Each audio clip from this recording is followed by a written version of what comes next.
Assalamualaikum. Jangan lupa subscribe channel Musdalifah TV ya. Semoga bermanfaat. Terima kasih.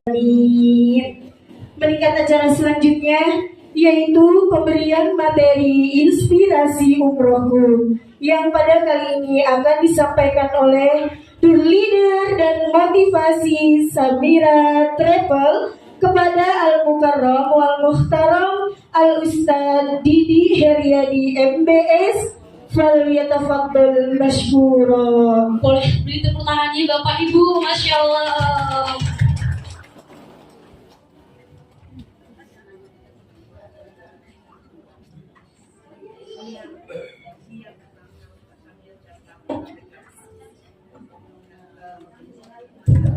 Cik. Insyaallah. Apa kabar Ibu, sehat semua? Pak, sehat semua Pak? Alhamdulillah. Kalau sehat semua, boleh nggak saya minta satu permintaan sebelum saya mulai? Yang kosong tolong diisi. Boleh maju Pak? Ayo Pak, maju Pak. Boleh majuan? Kasihan loh, nanti ada makhluk-makhluk yang nggak terlihat Pak. Ayo Pak, ayo maju. Yang di belakang tuh kasihan masalahnya, nanti biar yang calon-calon jamaahnya bukan calon lagi ya, ini jamaah. Ya, jamaah semua, insyaallah berangkat sebentar lagi. Ya, diisi ya semuanya yuk. Bu, yang di belakang yang di pojokan diisi kesini aja, nggak apa-apa. Nah, yang mitra-mitranya di belakang dulu, biar jamaahnya dulu yang diisi. Ayo Bu, nggak apa-apa Bu, diisi aja Bu, nggak apa-apa. Pak, kalau ada yang depan yang kosong diisi dulu Pak, nggak enak Pak ngeliatnya kosong. Coba ya. Kalau sholat aja kan safnya harus rapat ya, biar sempurna. Nah ini kan kita mau beribadah, biar ibadahnya sempurna, safnya juga harus dirapatkan. Ya, oke. Ayo Bu, jangan malu-malu Bu yang di belakang. Nah, tuh kan enak kan kalau melihatnya begini kan lebih rapi. Gitu. Udah Bu, nggak ada yang maju lagi ke depan? Insya Allah yang mau maju ke depan nanti sholatnya selama di Masjidil Haram atau Masjid Nabawi selalu dapat sop yang terbaik. Ya, itu juga nanti mau ke Raudhah juga nanti dapat sopnya yang terbaik. Jadi mulai pagi ini kita latihan dulu Pak. Kalau hanya mau maju ke depan aja malu-malu nanti gimana di sana? Ya. Masya Allah, alhamdulillah. Nah yang kedua biar nanti nggak salah panggil saya Bu. Ya. Karena mohon maaf MC-nya tadi salah nyebut nama Bu. Ya, takutnya nanti ketemu di jalan, ini di Diriyah dibilang kan. Betul ya? Padahal saya sama beliau nggak mirip ya, gantengan dia dikit ya Bu ya. Sayanya banyak.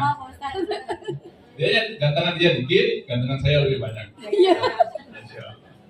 Ya, nama saya bukan Didi Riyadi Bu. Ya, nama panjang saya itu Ahmad Fitriyadi Mungin Sidi. Cuman biasa teman-teman di Samira Travel itu manggil saya Didi atau Kang Didi, ya. Ya nggak apa-apa sih gitu. Saya khawatir aja saya pulang dari sini disuruh motong kambing lagi Bu. Walaupun saya laki-laki, kambingnya dua lagi nanti ya. Masya Allah. Baiklah ayah bunda sekalian, Duyufullah wa Duyufur Rahman.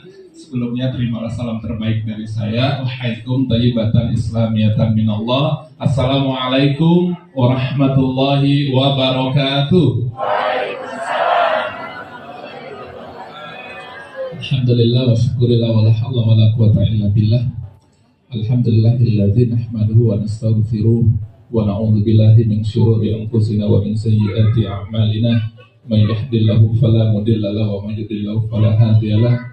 Asyhadu an la ilaha illallah wahdahu la syarika lah wa asyhadu anna Muhammadan abduhu wa rasuluhu la nabiyya ba'dah. Rabbi shrah sadri wa yassir li amri wahlul 'uqdatam min lisani yafqahu qawli thumma amma ba'du. Qala Allah ta'ala fil Qur'anil Karim, a'udzu billahi minasyaitonir rajim. Bismillahirrahmanirrahim. Wa'adzim fin nasi bil hajj ya'tuka ar-rijala wa 'ala kulli dhamir yatina min kulli fajin amin. Wa qala aidan wa atimul hajja wal umrata lillah. Wa qala Rasulullah sallallahu alaihi wasallam al umratu ila al umrati kafaratu lima bainahuma wal hajju mabrur wa laysa lahu jazaa'u illa al jannah. Bersyukur kepada Allah, sama-sama kita mengucapkan, melafazkan kalimat alhamdulillah, alhamdulillahirabbil alamin. bersalawat kepada junjungan kita, Nabi kita, Habibina wa Syafi'ina wa Maulana Muhammad sallallahu alaihi wasallam dengan melafazkan Allahumma sholli ala sayyidina Muhammad wa ala ali sayyidina Muhammad. Mudah-mudahan kelak di yaumil akhir kita semua yang ada di ruangan ini tanpa terkecuali kelak di yaumil akhir tidak hanya diakui oleh baginda Rasulullah sallallahu alaihi wasallam sebagai umatnya, tapi juga kelak sama-sama kita mendapatkan syafaatnya beliau. Amin ya rabbal alamin. Alhamdulillah, masya Allah. Terima kasih ayah bunda yang telah hadir di kantor Samira Travel, yang telah memilih juga Samira Travel sebagai biro perjalanan umrohnya. Insya Allah Samira Travel tidak hanya mengantar ayah bunda sekalian ke Baitullah, tapi juga insya Allah kita melayani ayah bunda selayaknya tamu Allah dan tamunya Rasulullah. Hari ini adalah bagian daripada proses kami melayani ayah bunda agar kelak nanti ketika pelaksanaan ibadah umroh ayah bunda sudah mengetahui tata cara umrohnya.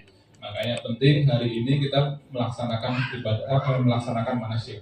Nah, saya minta tolong nanti perhatikan baik-baik ya, karena hari ini ya terus terang saya ingin sampaikan jarang sekali disampaikan dalam setiap manasik-manasik. Kenapa Bu? Karena kita nggak mau nantinya ya. Karena kita nggak mau nanti ayah bunda berangkat umroh itu hanya melaksanakan ataupun menjalankan ritualnya aja ya. Datang misalkan kota Madinah, sholat, habis itu terutama nanti ketika umroh ya, ketika tawaf hanya keliling-keliling, syai begitu juga sampai ke tahallul, tapi tidak memahami maksudnya, tapi tidak memahami hikmahnya. Nah hari ini insya Allah akan saya jelaskan semua, biar tahu kenapa kita harus melaksanakan tawaf. Kemudian ketika tawaf kenapa kita bacanya subhanallah, walhamdulillah, wala ilaha illallah, wallahu akbar. Kemudian kita tutup juga dengan Rabbana atina fid dunya hasanah wa fil akhirati hasanah wa qina adzabannar. Nah insyaallah nanti akan saya jelaskan semua itu semua. Jadi kita tahu nanti ketika pelaksanaan ibadah umrohnya betul-betul bisa menghayati dan pulang dari umroh nanti cita-citanya pengen apa Bu? Pak?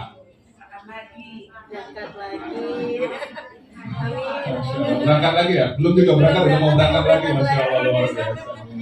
Yang intinya adalah ketika kita pulang ke tanah air itu membawa pahala umroh yang makbul dan makbul. Setiap hajat dan doa kita makbul dan makbul. Semuanya diterima oleh Allah. Nah, agar itu semua tercapai, kita harus memahami apa itu umroh itu sendiri. Nah, baik ayah bunda sekalian, saya akan awalin terlebih dahulu. Ya sebelum kita masuk ke dalam rukun-rukun umrohnya. Pagi hari ini saya ingin mengajak kita semua untuk kembali menguatkan niat dan tujuan kita datang ke Baitullah. Boleh saya tanya dulu? Pak, boleh saya tanya Pak ya? Boleh. Kira-kira apa? Ke Baitullah itu mau ngapain? Hah? Minta pengampunan dosa. Masya Allah. Minta pengampunan dosa gitu ya. Dengan siapa Bu? Hah? Oh sama Allah gitu ya, Masya Allah. Ya itu kalau dosanya dengan Allah, kalau dosanya dengan manusia. Ya, banyakkan dosanya dengan Allah atau dengan manusia? Masya Allah. Nah, oke. Ya, untuk mempersingkat waktu karena waktu kita sangat terbatas. Nah, jadi saya pengen ngajak kita semua pertama adalah menguatkan niat dan tujuan kita datang ke Baitullah. Sebagaimana ayat yang tadi setelah saya sampaikan, wa atimul hajja wal umrata lillah. Jadi niatkan perjalanan kita ke Baitullah. Niatkan perjalanan kita Baitullah itu tidak ada niat yang lain selain niat karena Allah. Kita datang ke Baitullah itu karena perintah Allah. Nah, jangan sampai sedikit pun ada di hati kita niat-niat selain niat karena Allah. Khawatir saya. Kasihan nanti udah ngeluarin biaya yang sangat besar. Betul Pak ya? 30 juta banyak atau dikit Pak? Banyak atau dikit Bu? Banyak. Kata siapa banyak? 30 juta cuma berapa lembar kok? Ya. Itu sedikit Bu. Kalau yang bilangnya orangnya banyak banyak kalau orangnya nggak punya 30 juta banyak bagi Raffi Ahmad. 30 juta untuk bayar listrik aja kurang. Ya. Nah jadi luruskan niatnya karena Karena oke, bismillah ya, biar lebih enak, biar lebih, karena biasanya orang sekarang ini lebih tangkap itu kalau divisualin. Kalau dengerin ngomong itu udah malas lagi. Jadi saya mohon maaf, mohon izin kepada ayah bunda, ya khususnya para kiai, para ustadz, asatidz atau ustazah ya. Saya berdiri sini bukan terus mengajari, tapi kita pengen sharing. Ya, oke, bismillah. Saya akan awalin dulu dengan yang pertama itu, ayo kita sama-sama luruskan niat kita. Jangan sampai kita datang ke Baitullah ada niat yang lain. Kenapa Bu? Kalau ada sedikit pun niat kita bukan karena Allah, ini sangat bahaya. Saya khawatir apa? Khawatirnya kita pulang ke tanah air bukan yang bawa pahala umroh yang mabrur, tapi cuma membawa pakaian kotor dan air zam. Nah, kita nggak mau itu terjadi. Kita pengen semuanya itu ketika pulang ke tanah air sebagaimana yang pernah Allah janjikan dalam lisannya Rasulullah. Pulang ke tanah air membawa umroh yang mabrur, ya, semua dosa-dosanya diampuni, ya, membawa rahmat, membawa pahala dan membawa doa-doa yang terkabulkan. Ya. Nah, apa yang harus kita perhatikan ketika kita pengen berangkat umroh itu pertama luruskan niat karena Allah. Itu udah pasti, itu wajib. Ya, itu sudah wajib. Ya, mulai sekarang jangan ada sedikit pun di dalam hati kita niat selain karena Allah. Karena Allah. Ya, kata-katanya akan selalu saya ulang. Kenapa? Karena saya nggak mau, sekali lagi kita nggak mau ayah bunda nanti berangkat umroh nggak bawa apa-apa pulangnya nanti. Makanya kalau mau membawa pahala apa yang sudah Allah janjikan maka luruskan niat. Ya, luruskan niat. Ya. Nah, ada cara. Gimana caranya biar kita bisa meluruskan niat? Yang pertama, mantapkan lagi hatinya. Makanya salah satu fungsi manasik itu bukan hanya sebatas hadir, melihat, tahu tata cara. Yang terpenting dari itu semua, kita sama-sama kembali meluruskan niat kita. Karena saya yakin di antara kita pasti masih ada nih. Jujur Pak ya. Bu, jujur ya.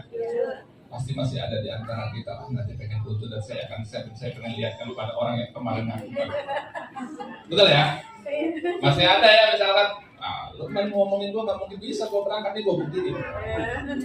Masih ada ya? Nah ya, mulai sekarang itu hapus semua ya, karena setan itu yang paling seneng nih ngeliat orang yang was-was ya, karena sesungguhnya tugas setan iblis itu adalah membuat kita was ya. Nah itu, jadi gimana caranya biar kita bisa kuat kembali niat kita? Nah, adalah kita mengetahui apa saja keutamaan umrah ataupun fadilahnya ataupun hikmah kalau dalam bahasa Al-Qur'annya.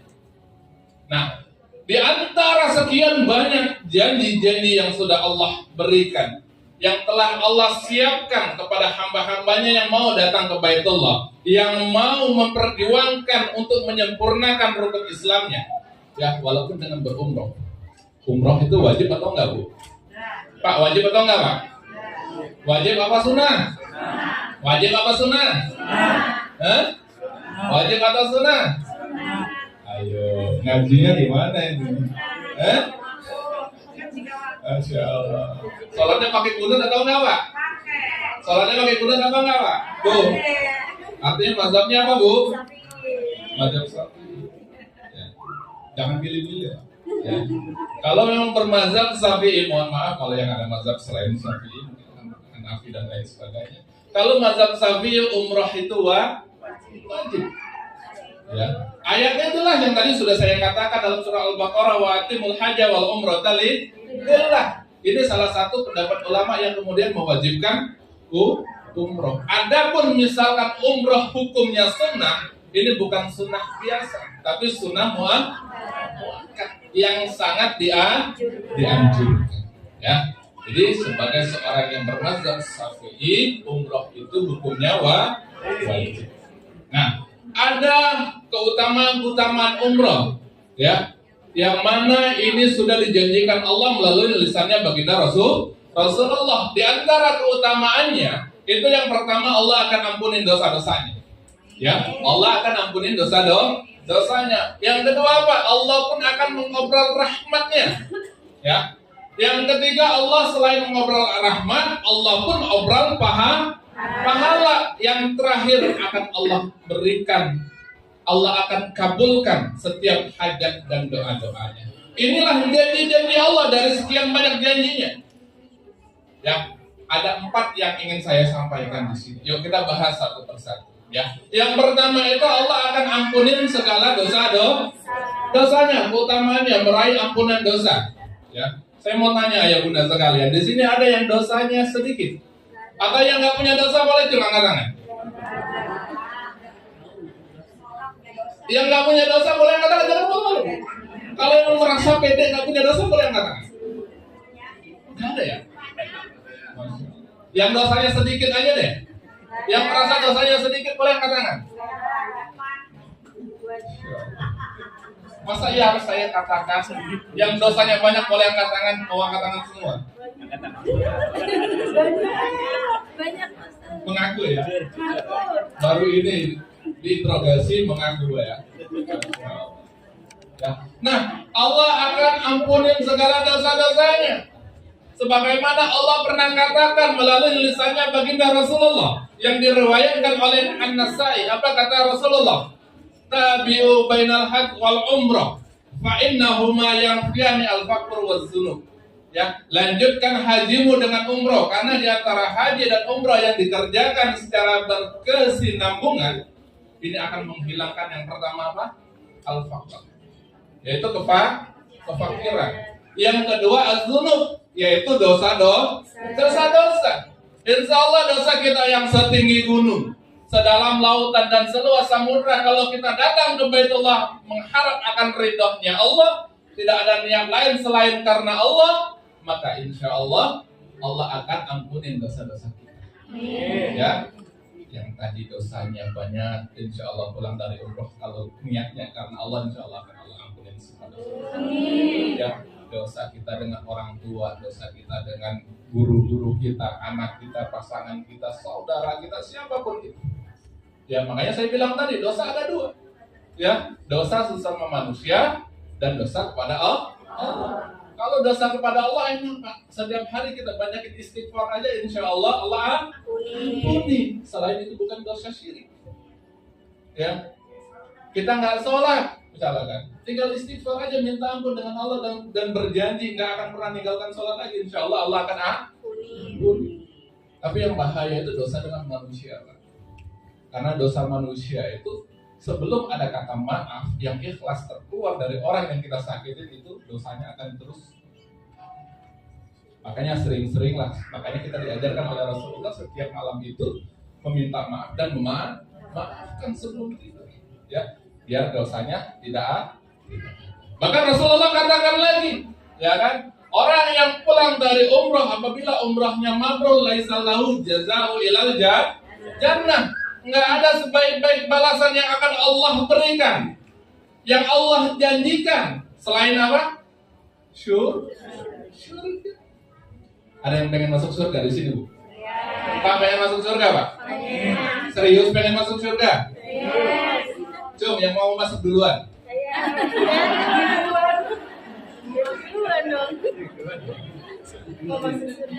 Nggak ada yang mau masuk duluan? Diajakin masuk surga kok nggak mau? Mau ya? Masuk duluan nggak mau? Belum siap? Ya, bahkan Rasulullah katakan juga, ya, orang yang pulang dari umroh itu kalau seandainya umrohnya mabrur seperti bayi yang baru dilahirkan. Bayi yang baru dilahirkan ada dosa nggak? Seperti kertas putih yang tanpa dosa. Insya Allah. Maka dari itu, yuk mulai sekarang ingat-ingat tuh dosa-dosanya apa. Dosa dengan orang tua terutama, ya, dosa pada guru-guru kita, dosa pada pasangan kita, kepada anak kita. Tolong diingat-ingat mulai sekarang. Ya, karena ketika sampai di sana mintalah ampun kepada Allah atas segala dosa-dosa kita. Ya, nah ini adalah ampunan dosa yang akan Allah berikan kepada hambanya yang mau datang berjuang kebaikan. Yang kedua apa? Selain Allah berikan ampunan dosa, Allah akan mengobrol yang namanya rahmat. Masya Allah, dari kejauhan kita pandangin Ka'bah, Allah turunkan 20 rahmat. Kemudian kita sholat di depan Ka'bah, Allah turunkan lagi 40 rahmat. Dan kita sempurnakan dengan tawaf, kita melakukan tawaf di depan Ka'bah, ya, Allah berikan lagi 60 rahmat. Jadi dalam satu hari ada satu malaikat yang memang sudah Allah tugaskan. Tugasnya nggak lain, Bu, selain apa? Memberikan rahmat kepada hamba-hambanya itu. Siapa dia? Yang memandangi Ka'bah. yang sholat, yang sedang tohar. Jadi ada 120 rahmat yang akan Allah berikan kepada hamba-hambanya yang melakukan aktivitas di depan Ka'bah. Masya Allah. Bu, guru-guru kita sering mengatakan, guru-guru kita sering menyampaikan dalam setiap majelis ilmu, sebanyak apapun pahala yang kita, sebanyak apapun ibadah yang kita lakukan, sesering apapun kita sedekah, menolong anak yatim piatu, kaum duafa, ya, kaum mustada'afin misalnya, ataupun kita menolong orang yang menurut kita pantas untuk kita tolong, sesering apapun kita melakukan itu, tanpa ada rahmatnya Allah, itu tidak bisa mengantarkan kita masuk ke dalam surga. Betul kan? Kenapa?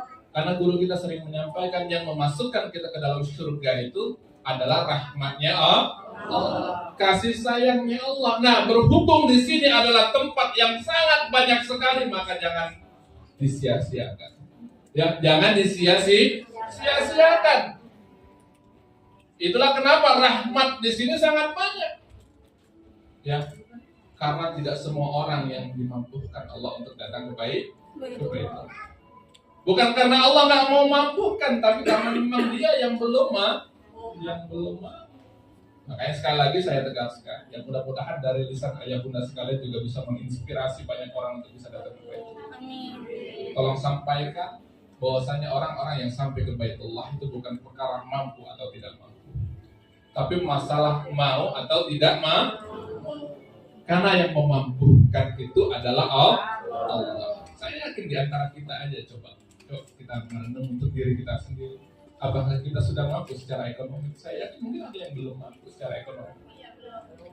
Tapi kenapa hari ini adalah langkah awal kita bisa datang ke Baitullah? Apa yang bisa membuat kita mau berangkat ke Baitullah? Karena kita yakin Allah yang memampukan. Ya. Nah, jadi saya menitip pesan, tolong sampaikan kepada siapapun itu, saudara kita dan selain semacamnya. Jadi jangan sampai nanti ayah bunda aja yang bisa merasakan kenikmatan Baitullah, tapi tolong sampaikan, siapa tahu melalui lisannya ayah bunda sekalian, orang, tetangga dan lain sebagainya mau juga berangkat ke Baitullah. Nah, itu yang kedua, yaitu Allah akan obral rahmatnya. Yang ketiga apa? Yang ketiga, Allah akan obral yang namanya pahala. Ya, yang namanya pahala. Nih, yang ketiga, ya. Rasulullah pernah katakan dalam suatu riwayat, sholat di masjid, kata Rasulullah, ya, masjidku itu masjid apa? Masjid Nabawi. Keutamaannya 1000 kali lipat lebih utama ketimbang masjid-masjid yang lain. Illa Masjidil Haram, kata Rasulullah, kecuali Masjidil Haram. Di masjidku aja, di Masjid Nabawi aja Allah berikan pahala 1000 kali lipat keutamaannya ketimbang masjid-masjid yang lain. Masya Allah. Bagaimana dengan Masjidil Haram? Masjidil Haram, kata Rasulullah, keutamaannya 100.000 kali lipat ketimbang masjid-masjid yang lain. Allah. 100.000 kali lipat, Pak. Kalau seandainya saya umpamakan, ya, sekali kita sholat di Masjidil Haram, katakanlah kita sholat zuhur di Masjidil Haram. Sekali kita sholat zuhur di Masjidil Haram sama dengan 100.000 kali kita sholat di masjid-masjid yang lain. Masya Allah. Ya, masjid dekat rumah kita, atau bahkan Masjid Istiqlal yang katanya masjid terbesar di Asia Tenggara. Itu butuh 100.000 kali bisa menyamakan dengan sekali kita sholat di Masjidil Haram. Masya Allah.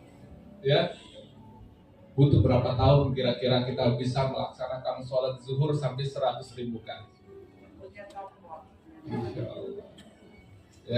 Ya, kalau pengen kita menghitung-hitung nikmat Allah, ya, kalau kita pengen menghitung nikmat Allah, sesungguhnya nggak akan pernah bisa menghitung nikmat Allah, karena kata Allah, nggak akan pernah kita bisa menghitung nikmat Allah. Ya, tapi nggak apa-apa, hari ini untuk menguatkan lagi aja niat kita. Ya, bahwasanya sungguh besar Allah atas segala nikmat yang telah Allah berikan kepada kita. Yuk nih, kita hitung nikmat-nikmat yang Allah berikan kepada kita. Nih, Bu. Satu kali sholat di Masjidil Haram itu sama dengan 100.000. Ya, sholat di masjid-masjid yang lain. Nih, 100.000 dibagi 365 hari atau 1 tahun itu sama dengan 273 tahun. Jadi sekali kita sholat zuhur di Masjidil Haram sama dengan kita sholat zuhur selama 273 tahun tanpa putus. Ya, 273 tahun. Kalau dikali 5 itu sama dengan 1369 tahun. 5 waktu kita sholat di Masjidil Haram sama dengan kita sholat selama 1369 tahun. Ada umur manusia yang sampai 1000 tahunan? Ada atau enggak, Pak? Ada atau enggak, Pak? Saya tanya tadi umat manusia. Hah? Artinya kalau umat manusia dari zamannya Nabi Adam itu manusia bukan? Manusia. Ada nggak kira-kira yang umurnya sampai 1000 tahun?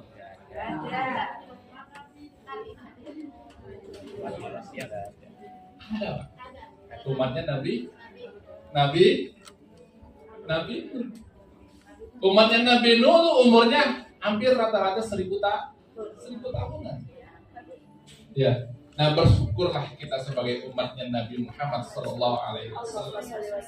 Ya, umur kita boleh nggak sampai ribuan tahun, bahkan bersyukur kalau udah nyampainya 100 tahun.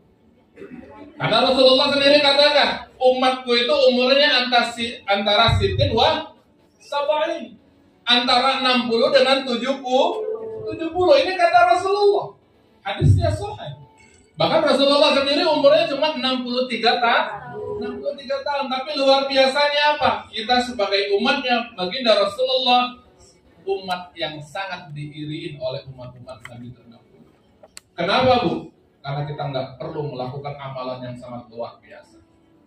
Ya, cukup kita niat aja misalkan karena Allah melakukan sesuatu, pahalanya sangat luar biasa.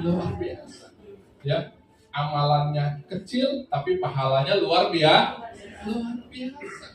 Ya kan? Mau dapat dunia dan seisinya, cukup apa, Bu? Sholat rakaat sebelum subuh, dapat dunia dan seisi-isinya. Kalau mau dapat kesempurnaan lagi bagaimana? Bapak-bapak misalkan setelah sholat subuh jangan pulang itikaf dalam masjid sampai sholat syuruk, maka sempurna. Kurang apa lagi coba? Ya, sholat sunnah 2 rakaat misalkan dilanjutkan dari tahajud dengan segala fadilahnya, ya, sampai kita sholat sunnah yang lain sebelum masuk waktu subuh, masuk waktu fajar kita sholat 2 rakaat.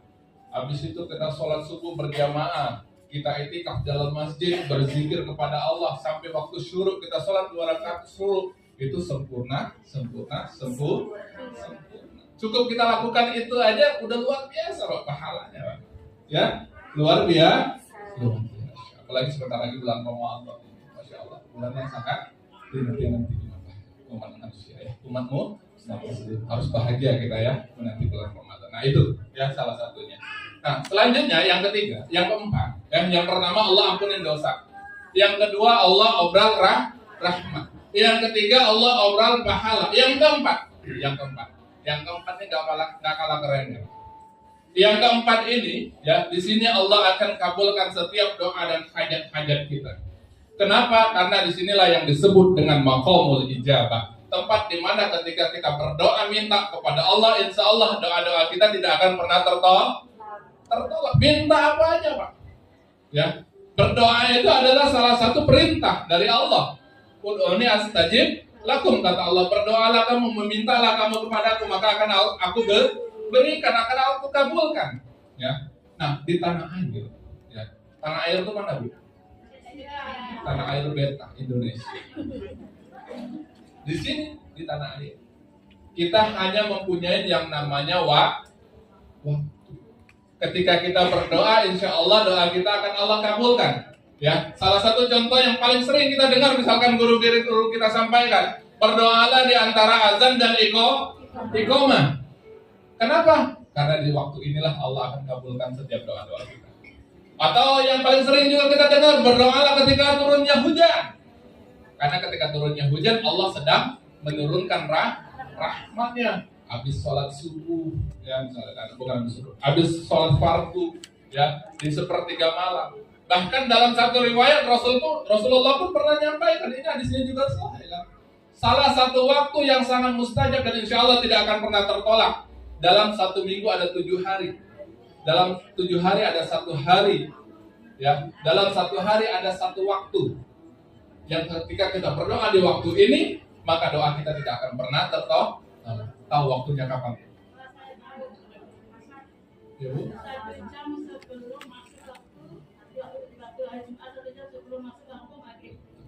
Di hari Jumat setelah asar sebelum waktu maghrib. Itu Rasulullah mengatakan, ya. Makanya berdoalah di waktu itu. Insya Allah apapun hajat kita, insya Allah akan Allah kabul. Nah, beda ketika di tanah haram, di tanah suci, Bu. Ya, kalau kita di tanah air, kita cuma punya tanah abang. Ya. Kalau di tanah suci, bukan hanya sekedar waktu yang Allah berikan, tapi juga insya Allah ada tempat-tempat di mana ketika kita berdoa, insya Allah doa kita langsung Allah kabulkan. Ya, di mana aja itu? Di situ ada yang dinamakan dengan Hijr Ismail, ada Maqam Ibrahim, ada di antara Bukit Sofa dan Marwah, ya, ada di Padang Arafah, ya, di Bukit Jabal Rahmah. Ada yang belum menikah? Atau Bapak mau menikah lagi, Pak? Bu, perhatikan Bu ya, yang nanti umrah dengan pasangannya ketika di atas Bukit Jabal Rahmah, hati-hati Bu, nanti salah doa Bu. Enggak akan salah doa. Saya bilang ada yang mulai ngantuk-ngantuk, saya agak sedikit capek. Nah, di sana juga ada Raudhah. Masya Allah, Raudhah. Raudhah ini tempat yang sangat luar biasa, Pak. Taman-taman surga. Ya, surga kecil yang Allah turunkan di muka bumi ini. Nah, pertanyaan saya, di mana Raudhah? Di mana Raudhah? Hah? Saya minta jawabannya bukan jawaban anak TK, Bu. Ya. Kalau anak TK ditanya di mana Raudhah? Di Masjid Nabawi. Saya pengen minta jawabannya. Di mana Raudhah? Sebagaimana Rasulullah katakan.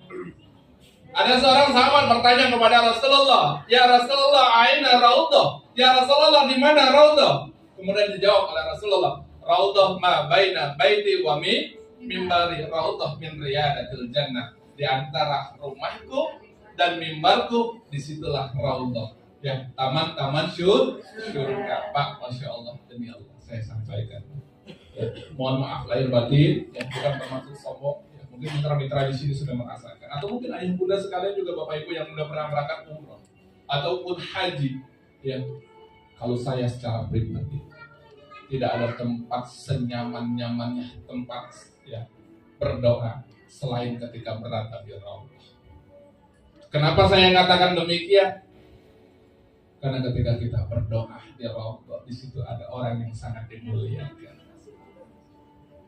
Allahumma sholli ala sayyidina wa ala ali. Masya Allah.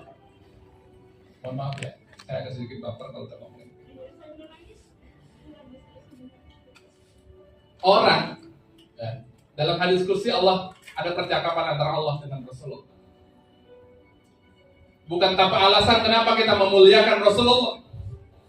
Karena Allah katakan, tidaklah aku ciptakan langit dan bumi ini kalau bukan karena aku ingin menciptakan dirimu.